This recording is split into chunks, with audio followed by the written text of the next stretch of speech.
Hi everyone, welcome to What on Earth? Your news in a nutshell. Since the last episode, a lot of water has melted off the ice caps. Seriously. Bojo continued his bumbling through Brexit and got taken apart by the Prime Minister of Luxembourg for skipping a press conference fearful of anti Brexit protests. Conrad and his team won the Mind Over Matter quiz competition. Israel went to the general elections for the second time this year with no clear results.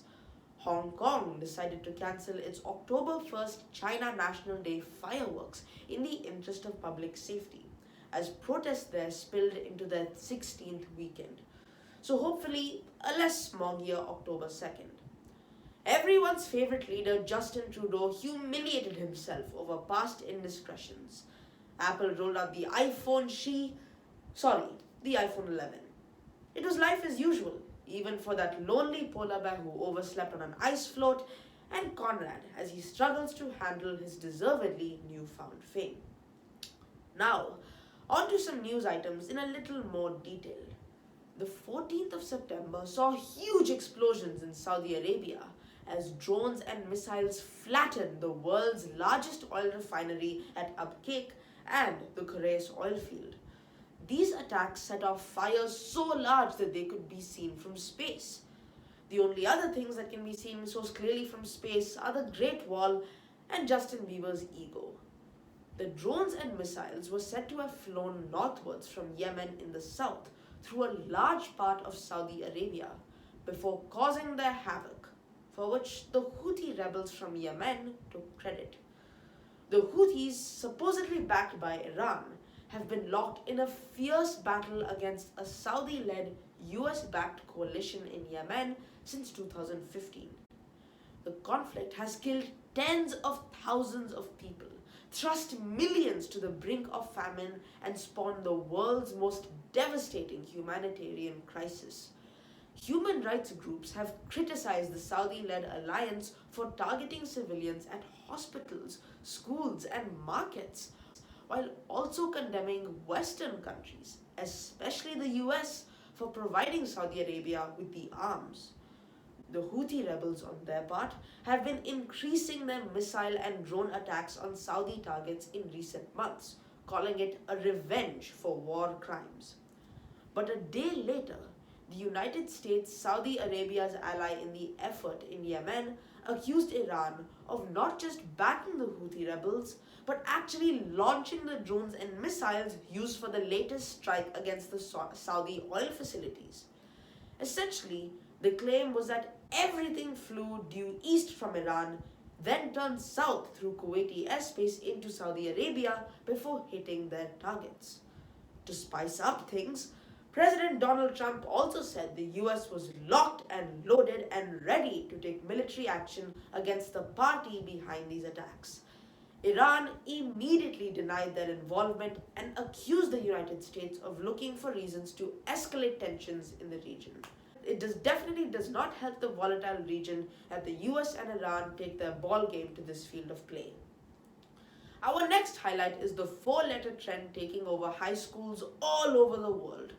Not Visco, but vape, and its most visible offspring, the JUUL. Vaping is the unhealthy practice of using e-cigarettes. Although some may say differently, vaping is essentially a nicotine delivery mechanism. Nicotine is the drug that smokers crave, and while its effects may be milder than other drugs, time has shown that its impact can be as deadly. In a typical cigarette, the burning of tobacco releases a combination of deadly smoke and nicotine into the bloodstream, which satisfies the cravings of an addict. Cancers and death are the common issues that smokers face. Vaping, on the other hand, claims to just deliver the nicotine. All the other harmful substances are absent since there's no burning of tobacco happening. The nicotine is already extracted and mixed into a liquid contained in a small capsule. But in order to create the same experience of smoking a cigarette, the liquid that the nicotine is mixed into contains a host of chemicals whose names will make you puke. So, vaping and e cigarettes are pitched at cigarette smokers as a means to get their nicotine fixes in a less harmful manner. A claim that is still hotly debated all over the world. And then came the JUUL. The JUUL was released in 2015 and took the world by storm. By 2018, it had a 72% market share and was then claimed by the Altria Group, one of the world's biggest tobacco companies. The JUUL grabbed the attention of middle school and high school students due to the sleek designs, flavor variety, and trendy marketing. A staggering 9.5% of American teenagers own a JUUL. JUULs have become so popular that teenagers have begun to play this game. So, a lot of students told me about a game they play in class where a student will go up to a teacher who has no idea what a JUUL is and say, "Hey, I've got my, presentation on this thumb drive. Can I charge it on your computer, please? Because I really need to have it." And then they go ahead and charge their JUUL on the teacher's computer, and teachers have no idea. I have to give students this one. A note to all teachers out there. You can't charge a thumb drive. And also, who even uses a thumb drive anymore?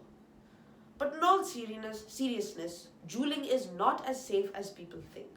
In fact, even though it's said to be an aid for smokers, a single JUUL pod contains 5% nicotine, equivalent to 20 cigarettes. To think that there are teenagers out there who vape 2 to 3 pods per day is worrying. A lot of the issues around vaping are focused on teenagers, more and more of whom are warming into the habit. And it's not like JUULs haven't caused harm. In the last 12 months, there have been 7 vape-related deaths and over 400 people suffering from vaping-related lung diseases, according to the Center for Disease Control.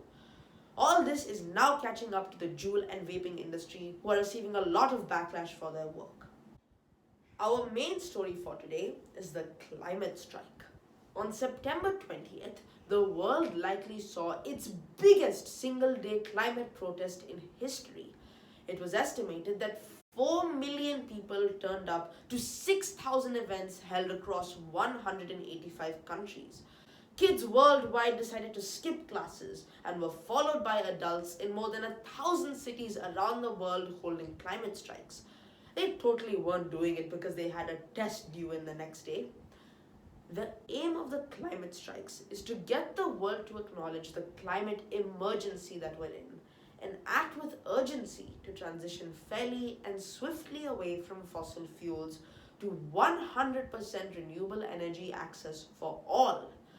While the climate strikes aren't likely to solve the climate crisis on their own, they demonstrate that people, especially the younger generation, are not willing to continue with business as usual. 16-year-old Greta Thunberg's lone protest caught the world's attention last year and has spread to millions of school children who are sounding the alarm. Now, it's everyone's turn to stand with young people and show the world leaders the people power, demanding climate justice. These climate strikes will hopefully kickstart a huge wave of action and renewed ambition all over the world. But it's going to take the world working together in order for the strikes to succeed. The climate strikes started on September 20th, 3 days before the UN's Climate Emergency Summit, and continue on the 27th of September.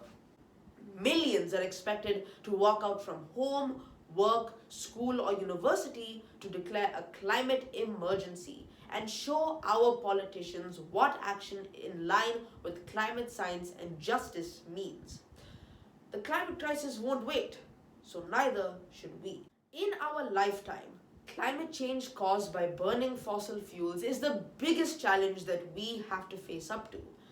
And everything we have or need is created and run by burning gas or coal or oil. The homes we live in, the schools we go to, how we get from home to school, heating, cooling, the food we eat, the internet that we can't live without, anything you can imagine. And as humans, we are not willing to give up these necessities or pay more for them. This is a climate change catch-22. But Greta solved it when she had to travel to the UN from Sweden, but had set herself the goal of not flying. Ever. She sailed a boat across the Atlantic Ocean. The global climate strike has shown that school kids have the power needed to solve the climate crisis and end the age of fossil fuels. But what happens after this week is up to each and every one of us. The biggest climate mobilization in history simply won't be enough if it stops and we all just go home. Each one of us needs to do our bit by first being aware and educated about climate change. Second, being mindful of our own consumption as individuals. And third, being activistic, taking every opportunity to tell your parents, your friends, anyone in your circle of interaction about the crisis we're in, and getting them to start acknowledging the crisis and acting like it needs to be resolved now. That's all for this edition of What on Earth, ladies and gentlemen. If you like what you saw, make sure you hit that like and subscribe button. My name is Markandeya, and I'm off to petition my parents to turn down that air conditioning.